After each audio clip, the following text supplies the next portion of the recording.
today we're interviewing my dear friend Trisha Jerain.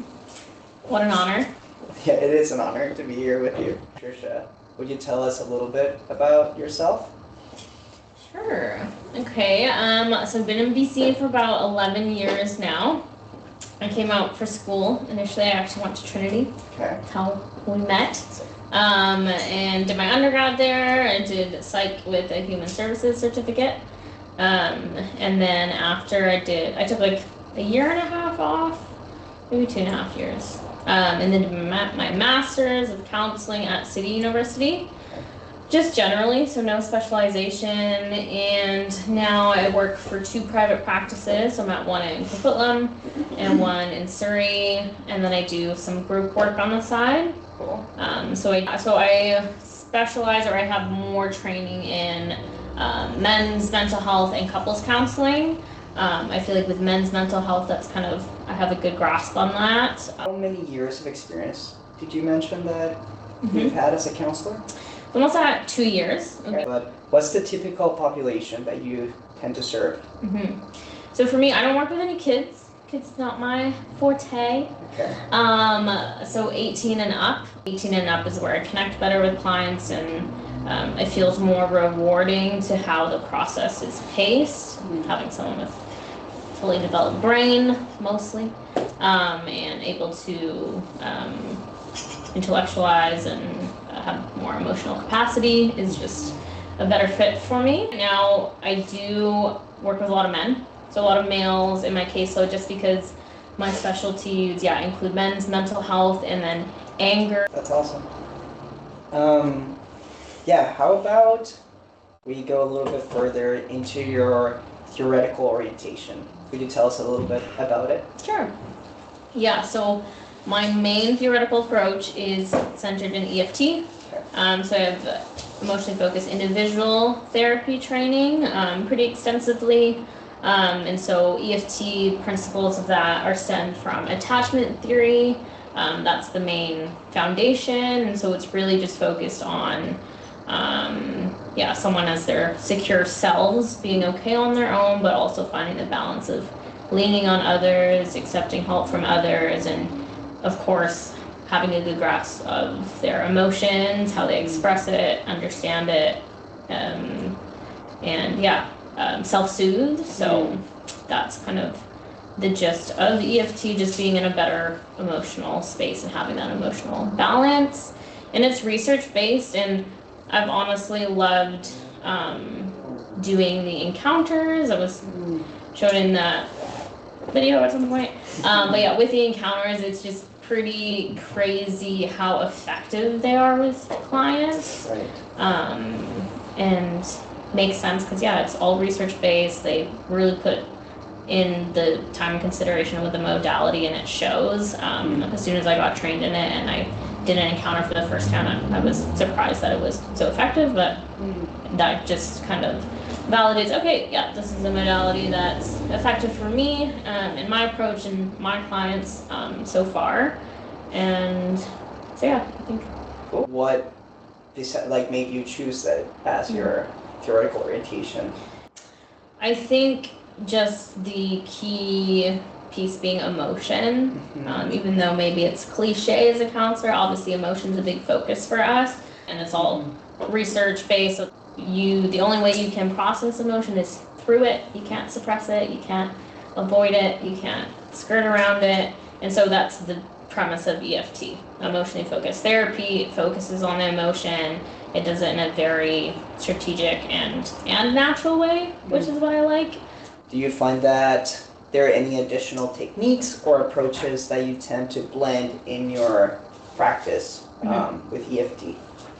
So EFT is the focus. I also draw from just person-centered therapy, really focusing on empathy and the client leading and a non-pathologizing approach. And I feel like that's for sure the foundation to begin with. So EFT comes in naturally, but because for me, I think therapy is arguably 90% talk therapy and 10% here are your coping strategies and tools. And so with that, the person-centered part mixed in with EFT is like, yeah, you're building that foundation, start with person-centered, maybe that's the rapport, that's the therapeutic alliance, and then EFT is, okay, we're on the next stage and we've had many sessions together, and so we're doing the deep work, and so that's kind of how I view it. What has your experience been like when you use this particular skill that you've demonstrated? The encounters, that's what they're called. I won't say always, but each time I've used them, it has been an effective approach with the client and going back to that stuck place and feeling I'm stuck in the present. So the research behind that technique is, the research shows that if you go back to that stuck place and process it in the present, then that promotes healing. And so the counselor is using keywords in the present. So when I was working with Justin, I might have used past tense a little bit, but I was trying to only stay in the present. So you see him, your 9-year-old self, not you saw him. So that's very key in keeping it present focus. Okay, your 9-year-old self, what would you tell him now? Not what would you tell him, but the focus is on right here, right now. How are you processing the past? What's going on for you right now? How are you healing that old wound in the present? Do you find that you use this technique often with your clients? Yeah, not super often. It has to be, again, relevant, and I would say in the almost years that I've been a counselor, it's been a handful of times, and that's just because, you don't want to bring something upon your client that they're not ready for, and so sometimes I'll see a client for 5 sessions, sometimes I've seen a client for 40 sessions, and so 40 session client for sure. We're doing encounters, but we would just love to hear a little bit more of how you maintain self-care and maybe manage vicarious trauma or secondary stress. Vicarious trauma. Vicarious trauma, yeah, maybe. So. Yes, self-care. I do have my own therapist. And it's more maintenance sessions, so I think once a month I'm going out. Sometimes I'll stretch it out to every 2 months, but I do like the once a month maintenance. Staying active is important to me and relieves a lot of stress, so doing things on my own. I feel like I'm half extroverted, half introverted, but I like being at home and just literally just sitting in silence too. Like, I don't necessarily need to be doing anything, but taking a break from yes, watch TV, but just sitting with my thoughts and friends, balancing being at home alone and enjoying solitude and being on my own, and also keeping up my female friendships is something that's very important to me. Or if it is a heavier session, I don't know. I think that's a good way in leaning on your other counselors, like your other peers. Be like, hey, do you have a minute to process this? If you do regular supervision, processing it there later. But I think I've become I'm more of that self-soothing of, okay, that was heavy, it's over now, let me sit with it, let me leave it at the door and just make sure I'm feeling rested for the next day. Thankfully, I don't have any vicarious trauma, so I don't think I can speak on that. Maybe our last question here. How do you tend to practice ongoing self-awareness and reflection about work? Yeah, I do value additional education, continued education. I think it's good to at least do something once a year.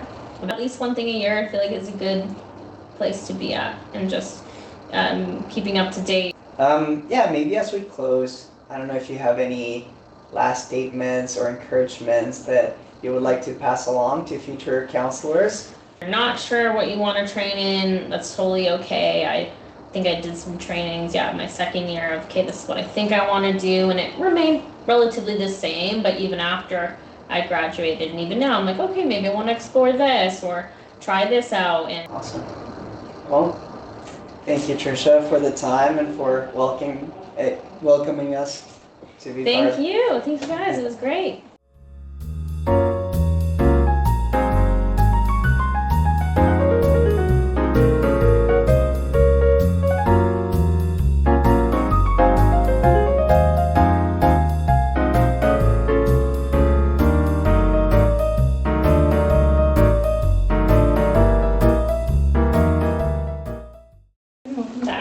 Thank you. How are you coming in today, and what are you hoping for this session? What am I hoping for? So there's this one, I guess, memory that I've recalled recently that I've been going over quite a bit, so I would love to go through that. Yep, we can definitely do that together. I think maybe you briefly mentioned that in the beginning, and so we've had around 8 or 9 sessions together. I think I mentioned something called an encounter, where we kind of go back together to a memory and see if we can process it in the present. Okay, so before we kind of jump into that, how are you doing otherwise? Are you're feeling ready to go into that? Probably. We'll see. Okay. Tell me about this memory. It was when I was in grade 4, so I don't remember how old I was then. Don't want to do math right now. But I remember I used to be a very hyperactive, goofy child. Mm-hmm. And I remember my dad one day telling me that you think you're being funny, but you're just being annoying, and no one's gonna want to be friends with you if you're like this. So I feel like it's led to a lot of shame around joy. Should we go together to that memory? Okay, let's go. You need to get comfortable. You can lie down if you want. You're gonna go back to when you were in grade 4, when you were 9 years old. Would you like me to be there with you, or would you like to be there on your own? My gut reaction is to be on my own for it. And so is that you saying that you don't want to ask someone to come with you, but you would like someone there?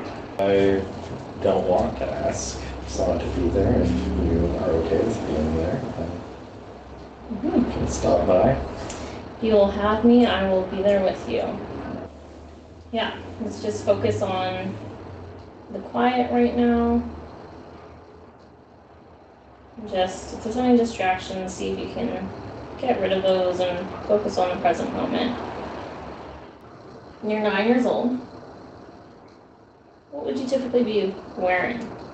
White socks, jeans, and a long sleeve sweater jumper type thing, I guess. So I'm right there with you. And so we're there. Your 9-year-old self is there. He's jumping around. Where are we? I feel like it's at the dinner table. What do you see around you? A lightish brown table with a white trim. Okay, so it's just you and your dad at the dinner table. Yeah. Moment, you're sitting on the table with your dad, 9-year-old you. How do you think younger Justin's feeling in that moment? Is 9-year-old Justin safe? Is he happy to be there with his dad? I'd say he's safe. And what about you, looking at him? It's kind of this neutral position of knowing what's coming, agreeing that it needs to happen, but wishing that I interpreted it differently. Okay, what happens next? I jump up or make a loud noise. Okay, can you see that right now? Your dad is looking at you. He's saying, stop that. You're being annoying. Yeah. How's that sitting for you now? Older. I'm tired of feeling like I need to constantly be extremely withdrawn because any expression could be annoying. You feel tired. I'm hearing that you felt like you were too much. Well, that's it. Too much. It's a lot for a 9-year-old kid to feel. Seeing your younger self, 9-year-old Justin, what would you like to say to him? Well, part of me agrees that too much energy outbursts can be annoying. You're not saying this, and correct me if I'm wrong, but I'm almost hearing I should have known better. However, you shouldn't have known better. Because you were a child. Well, there is a part that's just saying let yourself be happy. So let's focus on you're allowed to be happy. Your 9-year-old self, Justin, he was allowed to be happy. Your present self now, you're allowed to be happy. Can you provide comfort to your younger self in allowing him his happiness? Well, I just let it happen and be like, what harm is it doing? What do you see now? Well, he's just doing his own thing. Is there anything you want to leave your younger self with? Anything you want to tell him before we come back? Well, maybe just, he can just keep doing his thing. I'm not bothered by it. Do you want to give him a hug? Or just silently say goodbye? I'm just gonna let him go, and I'm gonna go too. Okay. And when you're ready, when you've done that, you can come back to the room. Okay. I guess I can sit back down. Okay. So let's debrief this a little bit. So how was that for you? It was interesting that there was the part of me that clearly wanted to just be unbothered, and then the other part that's always like, but we're keeping an eye on you the whole time. Yeah, it's been years and years and years of not being able to enjoy the happiness or to enjoy it alone. Now, as an adult, I was also hearing there kind of was this thing, because again, it wasn't necessarily registering because you were taught as a child that you need to know better. And so what are some thoughts now? I feel like now I can just read the room sort of thing. So like now, maybe I should know better, but that's just something you learn over time. And I shouldn't be expected to assume that everything I do is annoying. I think you said something very important. You said, I shouldn't expect that people are annoyed. So that's your operating baseline right now. So now as an adult, yes, I don't need to assume that people are going to be annoyed when I say or do something. But as an adult expressing the silly, joyful bits, it feels very disconnected because I have to completely remove myself from the but always watching side. I'm not sure if you would love talking about your ex, but you said it was a good support for you in terms of being able to be joyful outwardly. Yeah. So what about that? Because, can't keep joy hidden for forever. And just gradually being able to open up in that way. Because of the just passive acceptance. Okay, so this person accepted you gradually. You didn't feel like you were being annoying. Yes, it just felt like the joy was normal. Do that have anything to do with you? Because what I'm hearing you say, this person allowed that. This person accepted me. However, I'm hearing you also allowed that.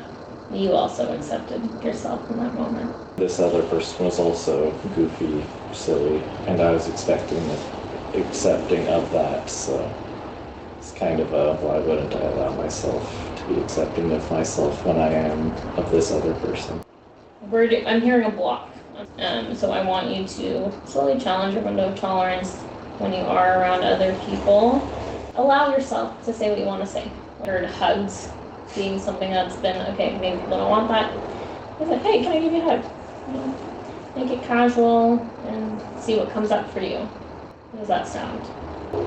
We'll get there. We'll see. Okay, baby steps. For sure, focus on the baseline and then we can move on to behaviors.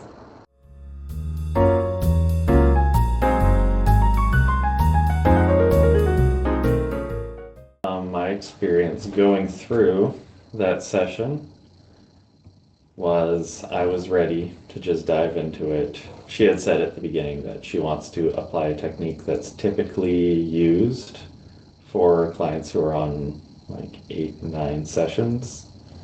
So it's people who have already built rapport and everything. And I felt like it may have been easier to go through if all that rapport was built, Mhm. because I was always resistant, like, okay, I mean, am I going to trust? Am I going to let you be there as I go through whatever memory that I'm about to go through? It's something that is usually used for a client with whom there's more rapport, and I did not have that. Except she did give me like treats at the beginning, so that was helpful. Right. Bribed you. Yeah, That was the rapport. exactly. Note to self, Exactly. bribery, Giving a bribing cake clients. makes up for 8 sessions of Exactly. relationship building. Got Look at it, that. got it, yeah. Yeah. Right. So it took a while to feel emotions related to it. Yeah. I was thinking, okay, is this something worth feeling emotion over? Do I actually have a strong emotional connection to it? Or is it just something I'm trying to fabricate for this assignment? So working with her, being guided through that experience and being like, okay, I can feel emotion here, that's fine. Okay, let's see where this goes. Creating that context, I feel, was a helpful thing. That one portion where she's like, do you want me to come with you? And then she almost like kind of insisted, Oh yeah. which was interesting. Okay. I definitely didn't want to ask her to be there, so it does make sense. I feel like she definitely tried to, because like entering into the encounter, like the counselor is going with but from what I understand, the counselor is walking with the client in that memory. So it's like she offered, and then she kind of, when Justin was like kind of maybe ambiguous if he wanted to or not, then she was like, okay, I'll go with you. Yeah, and a lot of it felt like helping me support that younger self, and at the same time she was there supporting the older self so he could be able to support the younger self. Right. And yeah, that's just something I noticed. I think from my experience, it felt like obviously there needed to be maybe a little bit more of rapport, but just for the sake of like time, it felt like you played it well, like assuming some things and then just jumping right into the memory. And I think it was really cool just to observe, just like the painting of the memory itself, the feelings that came up, the experiences, how they tied to the here and now, and then working in the here and now afterwards. Like, what would you say to that younger Justin? You know, and I think that was pretty powerful, like to recognize, like the context of that memory and how, like, as a child, it's a lot, can be a lot, and bringing it back to your current, older Justin self, and how that can be applied in the now as well, Yeah, and discussing the spaces that more recently you felt able to be your goofy self, so that you can bring those experiences into the present as well. That was an interesting. Yes. Yeah, I found it interesting because I really wanted to remain ambiguous emotionally to the memory. And with EFT, it's all connecting emotions, so she clearly wasn't having any of it. Yeah. And there was always the part that's like, I mean, it makes sense that you would be told that you're annoying because you are annoying. I have a lot of younger siblings. I work with youth a lot, and I do find them annoying sometimes. Yeah. So there is the part that's saying, I mean, yeah, fair enough, you were being annoying, and he would want to stop you from being annoying. And one observation I had was that it was very contrary to any other work with different parts of the self, where instead of what my impression of it was, and I don't know if this was the intention, but my impression was that part wasn't given space or honored. It was like, okay, let's put that aside now. Yeah. What's the part that is trying to cover up, trying to say? And I mean, maybe you don't need to hold every part equally if that part's specifically there to silence another part. Right.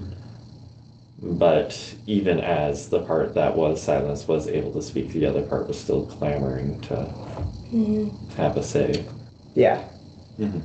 There were some moments where, and I think that ties to like maintaining focus, where I think, and correct me if I'm wrong, but it felt like part of the like tension, like the tension that you were feeling, was trying to deflect by going in other directions, Mhm. and then she had to like kind of bring you back into like, okay, Yeah. this particular thing, let's focus on that. Mhm. How was that for you? Yeah, I do feel like anytime I was saying, but yeah, it makes sense to be annoyed, or Yeah. any of that was just kind of a, okay, that's resolved, we can go now, Okay. sort of thing. Yeah.